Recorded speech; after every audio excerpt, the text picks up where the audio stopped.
Jika ibadah kita benar, insya Allah Allah mencintai kita. Kalau Allah mencintai kita, pasti akan ada efek positifnya dalam hidup kita. Kebaikan-kebaikan akan kita lakukan, takorup yang kita lakukan itu akan berjalan tanpa susah payah. Kita tidak akan kesepian lagi. Kita akan lahir ridho dan juga kelapangan hidup.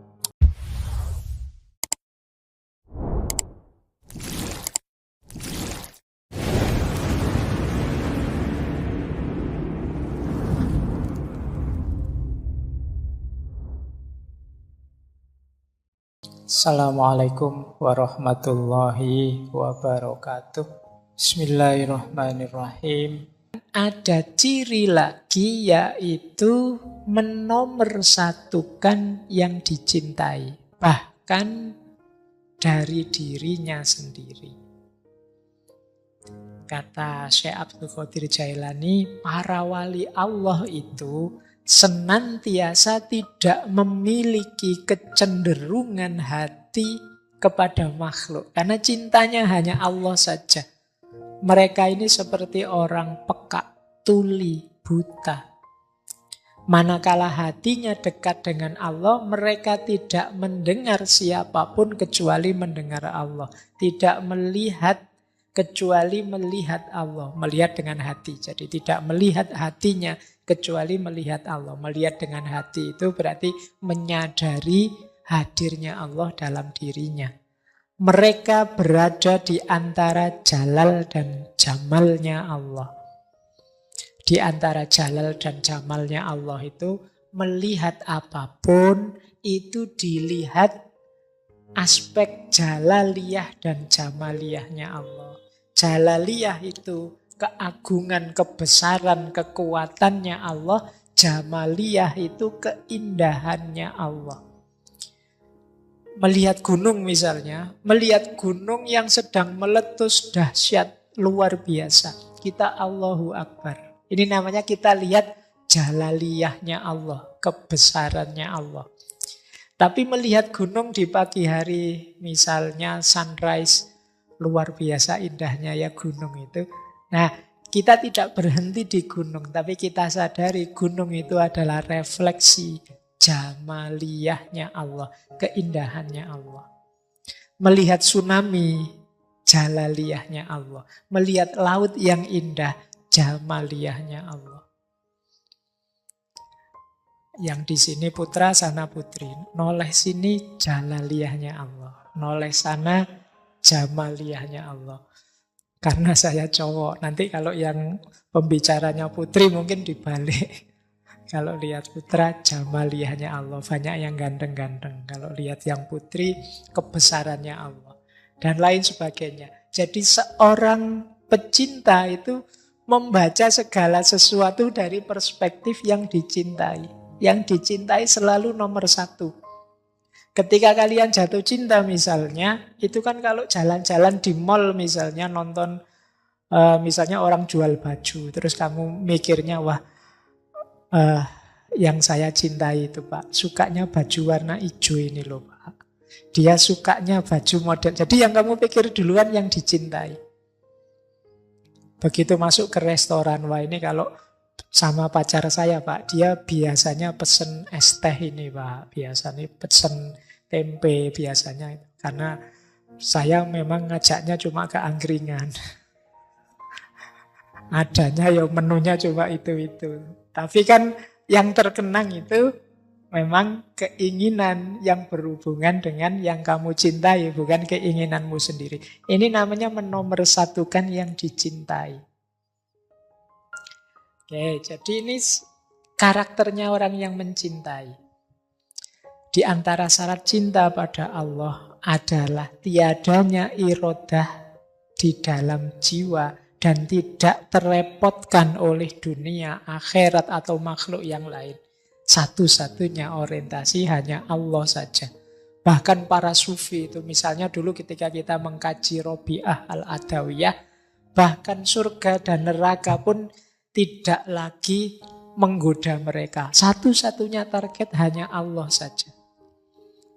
Kan Robi'ah al-Adawiyah itu kan ada syairnya bahwa ya Allah, Engkau ciptakan neraka, berikan itu pada orang-orang yang memusuhimu. Engkau ciptakan surga, berikan itu pada orang-orang yang mematuhimu. Kalau aku, tidak usah engkau beri apa-apa, tidak apa-apa. Asal engkau izinkan aku dekat selalu denganmu. Itu Rabi'ah al-Adawiyah. Jadi bukan neraka, bukan surga tujuanku, tapi engkau ya Allah. Itu kan hidup ini sepenuhnya lillahi ta'ala. Hanya untuk Allah saja. Nah ini gaya seorang pecinta. Yang dinomorsatukan yang dia cintai saja. Nah, diilustrasikan oleh Syekh Abdul Qadir Jailani di salah satu bagian kitab Fathur Rabbani itu beliau mengutip kisahnya Laila Majnun. Jadi kalimat lengkapnya begini, wahai orang yang mencintai Allah, cintamu tidak sempurna sampai engkau bersungguh-sungguh menjadikannya sebagai kewajiban.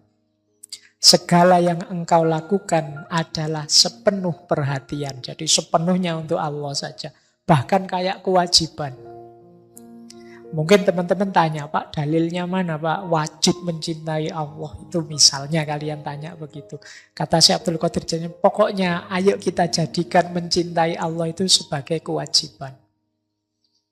Biar ada dorongan. Meskipun cinta itu, kewajiban itu levelnya di bawah cinta. Tapi menuju ke sana, ayo kita agak menekan diri kita untuk sampai ke sana. Jadikan dirimu seperti orang yang gila kepada Laila. Nah ini analoginya kayak yang kita kaji dulu, cerita Laila Majnun. Qais Ibnu Mulawah yang dia kekasihnya Laila. Ini kan banyak orang menganggapnya gila. Ketika cintanya sudah tidak tertahan lagi, ia menjauh dari keramaian manusia, lalu merantau ke padang belantara, tempat-tempat binatang buas. Banyak orang bertanya, Qais itu jatuh cintanya pada Laila, kok malah keleleran, apa bahasa Jawa nih, mengembara kemana-mana, ke padang-padang pasir, ke hutan belantara. Mbok yo muter saja di desanya Laila. Ini sebenarnya analogi, saya sering bilang ini kisah ini analogi cinta ilahiyah, cinta kepada Tuhan. Jadi kalau kita cinta pada Allah, ada satu hal yang harus kita jalankan, namanya uzlah. Menyendiri untuk bersama Allah. Makanya Qais itu ke padang-padang pasir, ke hutan-hutan, dalam rangka berdua saja dengan yang dicintai. Ini sebenarnya simbolisme dari uzlah. Ia menjauh dari keramaian manusia, mengasingkan diri, menjauh dari pujian atau celaan manusia. Padahal pembicaraan manusia tentang Qais itu selalu berisi olok-olokan saja. Dia ini selalu diketawain orang, dianggap orang gila. Tapi kata Syekh Abdul Qadir Jailani, ia rela dan mereka benci. Dia ridho, tapi banyak orang yang membenci dia dengan cintanya. Nah, satu ketika ada yang bertanya kepada Qais ini, siapa kamu? Dia menjawab, Laila. Dari mana asalmu? Dari Laila. Kemana tujuanmu? Laila. Oh, ini menarik ya. Coba kalian ganti kata Laila itu dengan Allah. Oh, itu nanti klop dengan beberapa pandangan para filosof. Hakikat diri kita, kalau yang paling dalam itu kan wa nafakha fihi min ruhi, ada unsur ilahiyah. Maka aku yang sejati itu Laila. Yang ini ketika diucapkan oleh beberapa sufi secara vulgar, oleh orang yang tidak paham dianggap sesat. Dari mana asalmu Laila? Asal kita kan dari Allah, dan kamu mau kemana Laila? Kembali pada Allah. Inna lillahi wa inna ilaihi roji'un.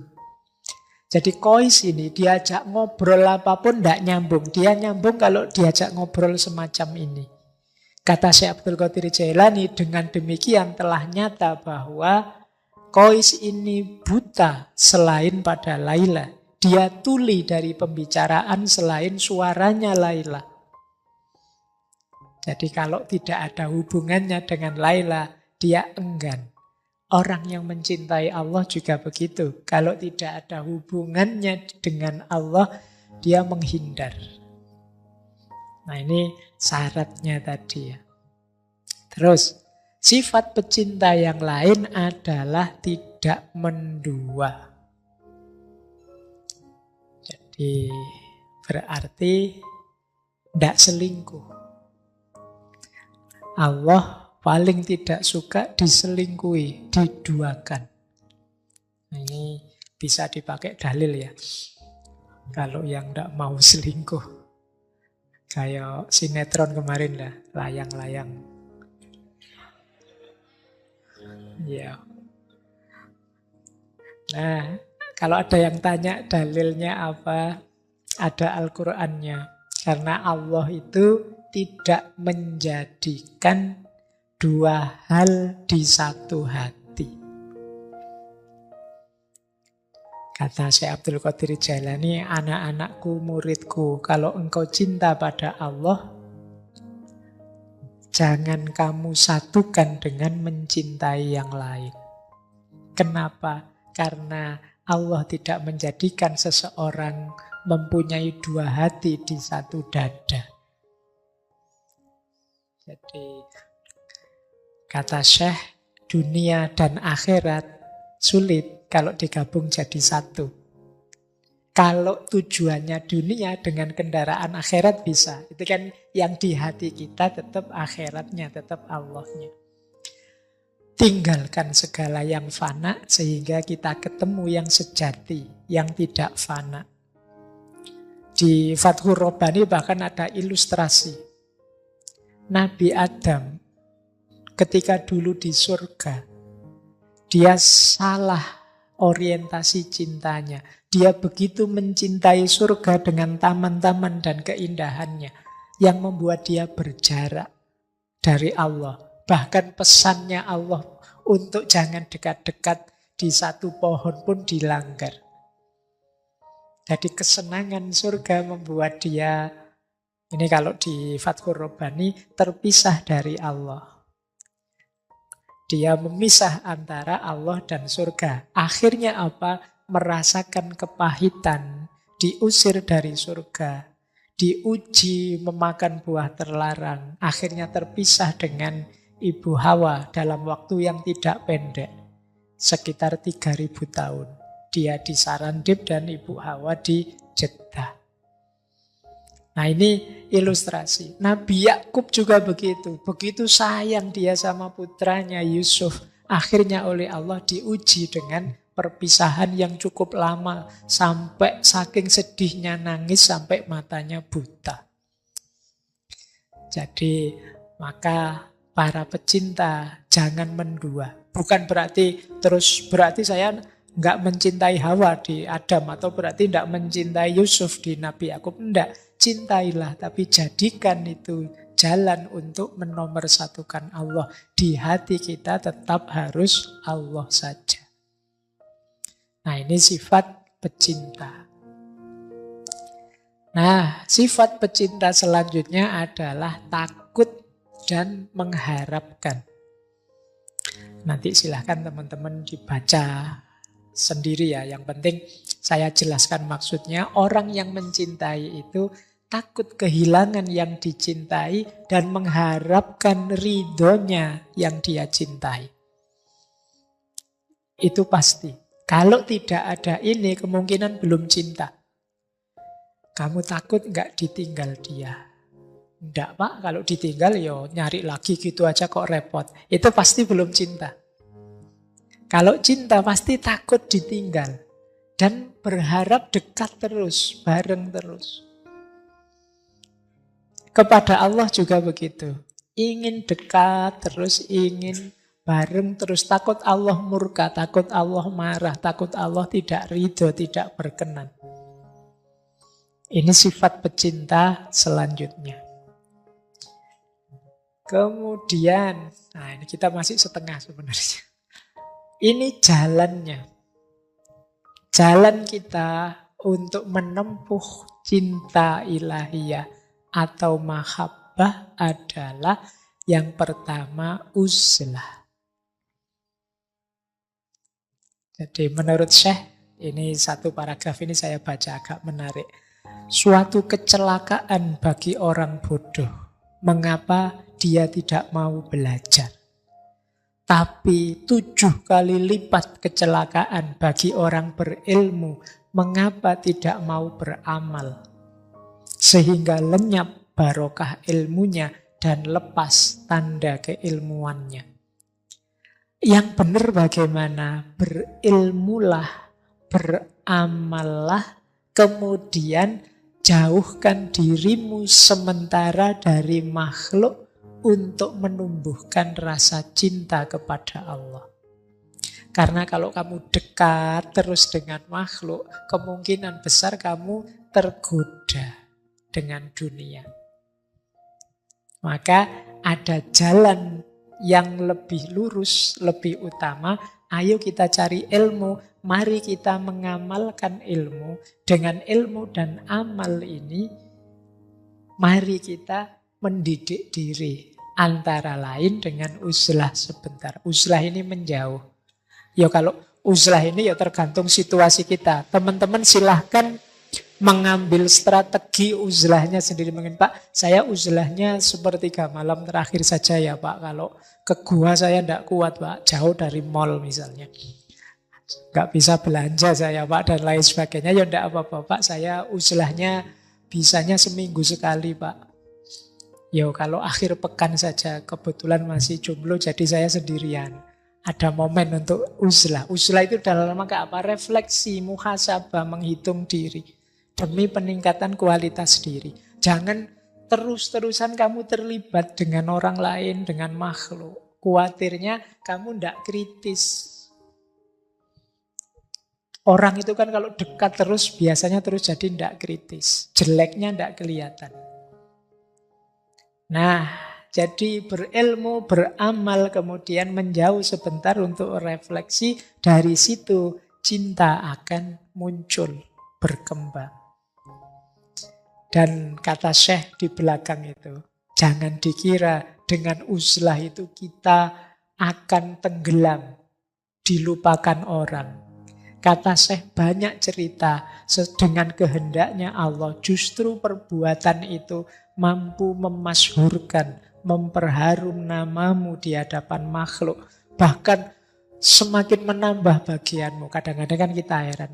Para aulia, orang-orang yang dicintai Allah ini kok rasanya kerja apa ya mereka. Tapi kok kaya-kaya ya. Kok selalu seolah-olah datang sendiri rezekinya. Mereka masyhur, terkenal, banyak orang ngerti tanpa harus bikin akun Instagram, YouTube, dan lain-lain. Mengapa? Ridho Allah, perkenan Allah, dengan kehendaknya Allah. Kalau Allah menganggap bahwa kemasyhuranmu bermanfaat bagi umat, insya Allah akan ditakdir masyhur, harum nama demi kemanfaatan makhluk.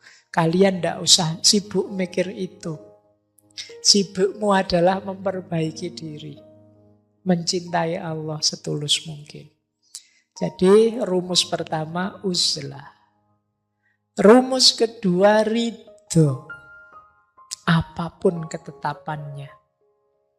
Orang yang dicintai Allah tentu rela atas ketentuannya, tidak memerlukan pertolongan dari selain Dia. Baginya kepahitan seorang fakir adalah kenikmatan. Ridho kepadanya dan merasa nikmat jika bersamanya. Letak kaya itu di pikiran. Nikmat jika sedang merasakan sakit. Jinak jika berada dalam ketakutan. Alangkah beruntung wahai orang yang sabar, wahai orang yang rela, wahai orang yang memadamkan hawa nafsunya. Saya lanjutkan. Pecinta Allah adalah tamu di sisinya. Dan tamu tidak milih makanan, minuman, pakaian yang disediakan oleh tuan rumah dalam segala situasinya. Namun jika ia senantiasa terus-menerus berdiam, sabar, rela, maka kepada tamu yang seperti itu katakan gembiralah atas apa yang engkau lihat dan jumpai.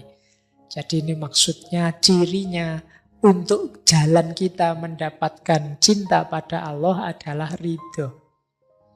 Kita ini ibarat tamunya Allah. Kita ini sahabat yang sedang bertamu kepada Allah. Makanya kita dekat dengan Allah. Tamu yang baik itu ndak milih, ndak pesen makan minum, milih makanan. Kan kita kalau bertamu kan ndak pesen. Wah, saya bertamu siang-siang nih haus, saya minta es teh 2, es teh, kan ndak begitu. Terserah saja tuan rumah ngasih apa, aku ridho, aku rela. Ini menunjukkan kita sayang pada yang kita tamui, yang kita dekati. Dan percayalah, yang kita tamui itu, kalau dia sayang pada kita, karena ini Allah pasti sangat sayang pada kita, yang diberikan pasti yang versi terbaik untuk kita. Meskipun karena keterbatasan-keterbatasan kita, mungkin kita sering kurang bisa membaca versi terbaik ini. Kadang-kadang kita membacanya dianggapnya itu siksaan, dianggapnya itu ujian berat. Padahal mungkin manfaatnya banyak. Kayak kita bertamu terus disuguhi jamu misalnya. Itu kan bagi kita, wah orang bertamu kok disuguhi jamu, ya ini dianggap kita orang sakit, apa pahit loh, itu ndak enak diminumnya. Kita ndak sadar bahwa disuguhi jamu itu nanti selesai bertamu kita akan segar luar biasa. Daripada kita disuguhi teh yang sangat manis, yang nanti begitu pulang nanti gula darahnya naik misalnya, dan lain sebagainya, ilustrasinya. Maka ridhoi saja, relakan saja apapun pemberian Allah. Nah, jalan mahabbah yang lain adalah ibadah. Jangan lupa Syekh Abdul Qadir Jailani itu selain sufi juga faqih. Jadi beliau madhab Hambali. Bahkan ada yang bilang beliau ini pernah jadi mufti di Mesir. Nah, kata Syekh, jika ibadahmu benar, pasti Allah mencintaimu. Itu yang engkau rasakan di hatimu. Yang membuat hatimu mesra bersamanya. Takorrub pun tanpa disertai susah payah. Dan engkau tidak merasa kesepian. Karena Allah bersamamu. Lalu engkau terus-menerus ridho kepadanya dalam segala hal. Bahkan andai saja dunia ini terasa sempit dan peluang-peluangnya tertutup bagimu, engkau merasa Allah yang maha luas tetap bersamamu. Jadi orang yang mencintai itu, jalur yang diambil adalah jalur ibadah. Pengabdian total sepenuhnya kepada Allah. Jadi kalau ada yang nganggap wah sufi itu sudah tidak sholat lagi, tidak ibadah lagi, tidak. Di hampir semua sufi yang sering kita lihat itu selalu menyarankan tidak meninggalkan syariat ibadah. Jika ibadah kita benar, insya Allah Allah mencintai kita. Kalau Allah mencintai kita, pasti akan ada efek positifnya dalam hidup kita. Pasti akan terasa. Kebaikan-kebaikan akan kita lakukan. Takorrub yang kita lakukan itu akan berjalan tanpa susah payah. Kita tidak akan kesepian lagi. Kita akan lahir ridho pada Allah. Tadi kan kita disuruh ridho. Kalau kita aktif dan semangat beribadah, di antara keistimewaan yang dianugerahkan Allah adalah ridho. Dan juga kelapangan hidup. Nah, ini jalan ibadah.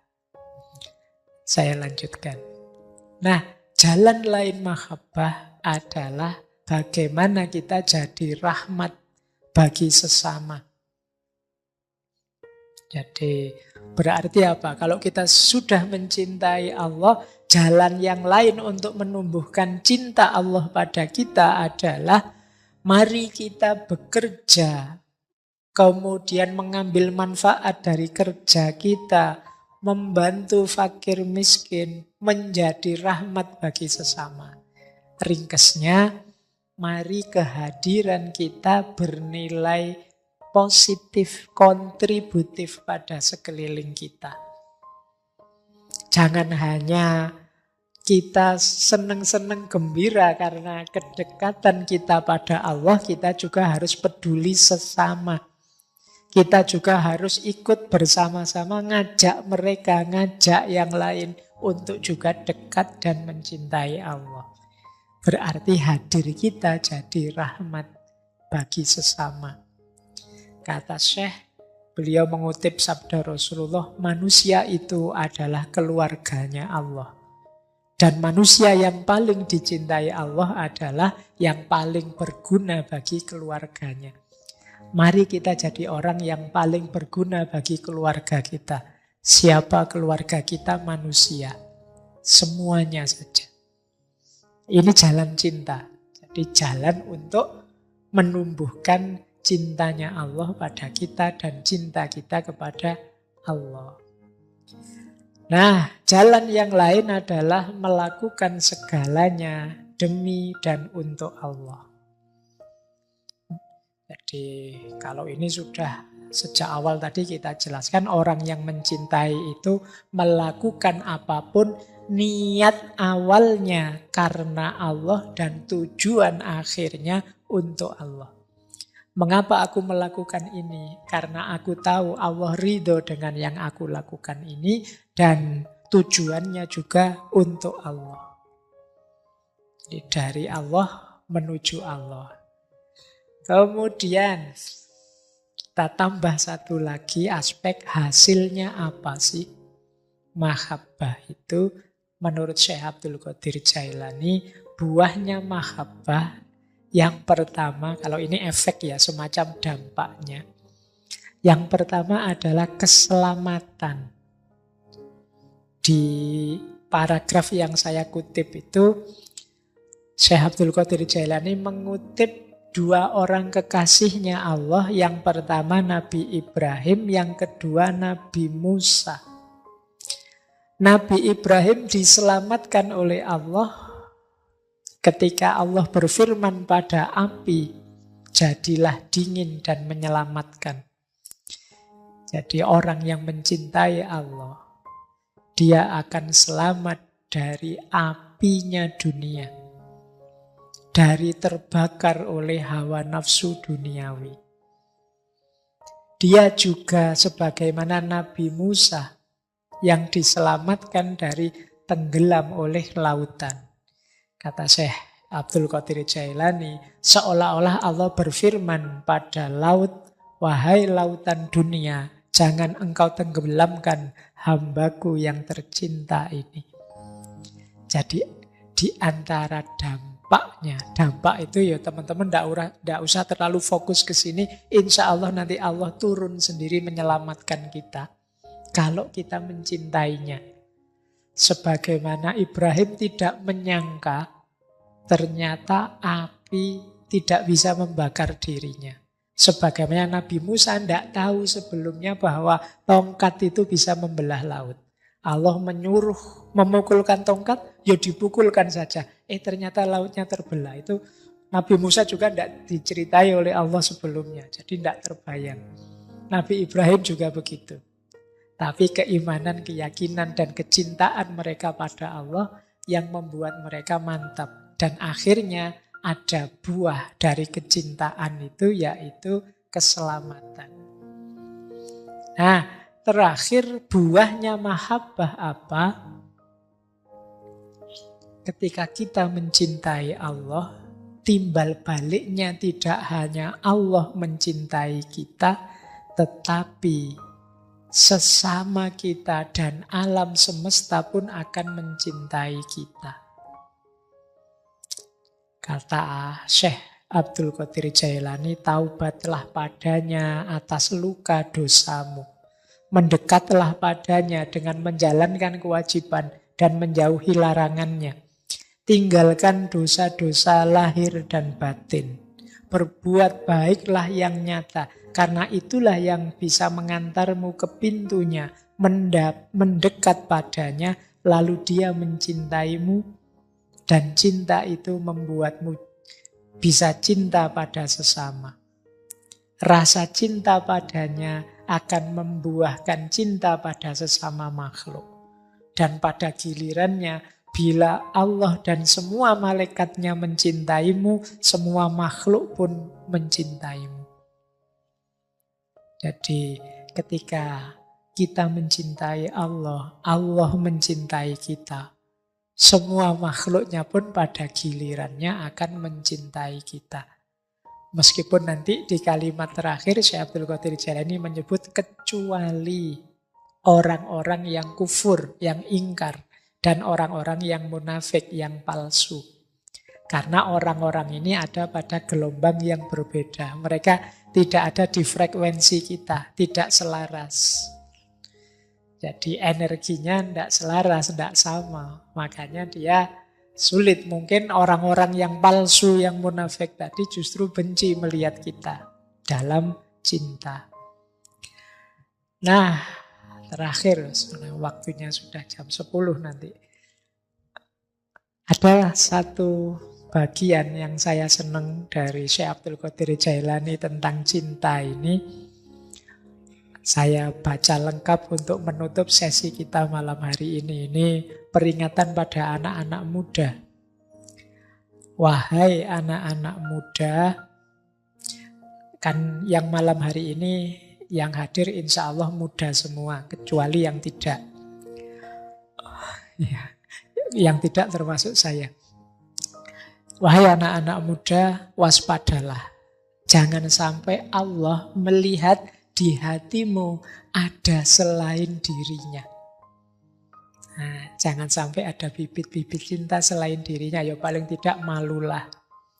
Waspadalah, jangan sampai Allah melihat di dalam hatimu ada rasa takut kepada selain dirinya. Ada harapan kepada selain dia. Dan ada kecintaan kepada selain dia. Hendaklah engkau berusaha membersihkan kalbumu dari selain dirinya. Hendaklah engkau tidak memandang kemudorotan ataupun manfaat, kecuali itu datang dari Allah belaka. Engkau selalu dalam rumahnya dan menjadi tamunya. Wahai anak muda, ingatlah bahwa segala sesuatu yang engkau lihat adalah wajah-wajah yang palsu. Dan yang engkau cintai adalah cinta yang semu. Yang bisa membuatmu mendapat hukuman kalau tidak hati-hati. Jadi ini cinta dunia. Cinta yang benar dan tidak akan mengalami perubahan adalah cinta kepada Allah. Dialah yang seharusnya engkau lihat dengan matamu. Itulah cinta orang-orang siddiq yang dipenuhi limpahan keruhanian. Mereka tidak mencintai hanya dengan keimanan, tetapi juga dengan keyakinan dan kesaksian. Hijab atau tirai mereka tersingkap sehingga mereka bisa melihat perkara-perkara yang tersembunyi. Engkau melihat apa yang tidak mungkin dapat mereka jelaskan. Jadi orang-orang yang mencintai Allah ini, mereka ini terbuka hijabnya. Dia tahu banyak rahasia. Sehingga mereka sendiri kadang mengalami karomah-karomah anugerah dari Allah. Kita melihat dari mereka kadang-kadang hal-hal yang tidak dapat dijelaskan. Semuanya anugerahnya Allah. Nah ini nanti bagian boleh diulang-ulang oleh teman-teman. Karena menurut saya ringkesan dari yang saya jelaskan kurang lebih 2 jam tadi ya bagian ini. Untuk cinta pada Allah. Nah, terakhir, paling akhir, mungkinkah engkau sebut cinta Allah sedang cinta itu engkau sertai dengan dusta, kemunafikan, dan riya atas namanya? Kalimat yang terakhir ini untuk kita hati-hati, yang akan merusak cinta 3 hal ini. Dusta, kemunafikan, dan riya. Kalau cinta pada Allah berarti dusta, kemunafikan, dan riya atas nama Allah. ini dipertanyakan oleh Syekh Abdul Qadir Jailani. Karena kalau ada dusta, kalau ada kemunafikan, kepura-puraan, dan ada riya, hanya ingin pamer saja, apa mungkin itu cinta?